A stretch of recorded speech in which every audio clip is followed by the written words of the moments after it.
Hello दोस्तों, आज मैं बताने वाला हूँ आपको जो NACH करते हैं, जो NACH करते हैं आप लोग ऑटो डेबिट कोई भी लोन एप्लीकेशन में अपना डेबिट कार्ड के या नेट बैंकिंग के थ्रू आप NACH जो करते हो उसमें एक अमाउंट शो होता है। तो वो बहुत सारा कमेंट आ रहा है कि ये सर क्या है, मिलता है कि बाद में देना पड़ता है, ये क्यों कट रहा है, कटेगा कि नहीं कटेगा, मेरे अकाउंट से कटेगा क्या?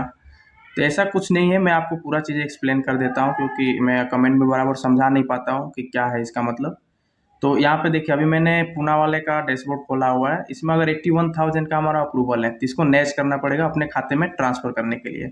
इससे नैच ऑटो डेबिट करने से ये होगा कि आपका EMI हर महीने का जो डेट रहेगा उस डेट को कट जाएगा ऑटोमेटिक। तो जब हम अपना अकाउंट नंबर एफसी कोड डालते हैं तो इस तरह से एक पेज ओपन होता है, जहाँ पे ये कोने में देखेंगे राइट साइड में, तो मैक्सिमम अमाउंट 25,000 लिखा है, जबकि मैंने 81,000 का। तो यहाँ पे एक पर्टिकुलर अमाउंट शो होता है जिससे कोई लेना देना नहीं, ये भी एक तरह से प्रोसेस ही है, ना इसको देना है ना लेना है, ना आपको बाद में लिया जाएगा ना दिया जाएगा।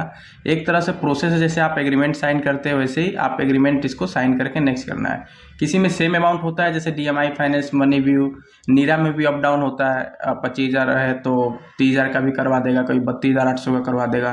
तो इस तरह से सभी कंपनी का एक प्रोसेस है जो एक पर्टिकुलर अमाउंट डाल के उसको नेच करवाते हैं। कोई सेम सेम रखता है, अभी आप DMI फाइनेंस से लेंगे तो उसका 50,000 है तो 50,000 ही शो करेगा।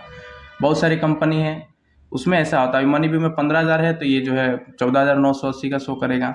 इस तरह से एक और कन्फ्यूजन रहता है जिसमें स्टार्ट डेट और इंड डेट लिखा रहता है, जहाँ पे स्टार्ट डेट 2023 से और इंड डेट 2026। इसका मतलब कि हम जब लोन ले रहे हैं तो उसमें हम लोग को 3 महीने या 6 महीने के लिए टाइम मिलता है, और ये लोग मैंडेट करवाते हैं 2 साल 3 साल, कोई कोई तो सीधा 2056 तक करवाता है।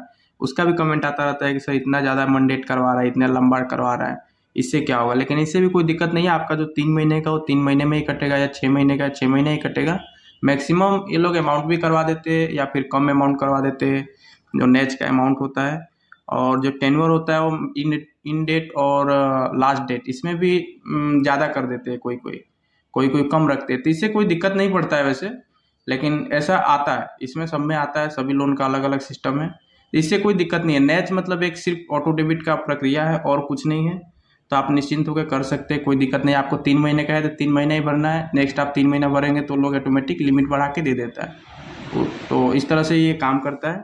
तो आप कोई दिक्कत हो तो कमेंट कर सकते हैं, बाकी ये ज़्यादा कमेंट आया था इसीलिए मैंने इस पर एक वीडियो ही बना दिया। So thank you.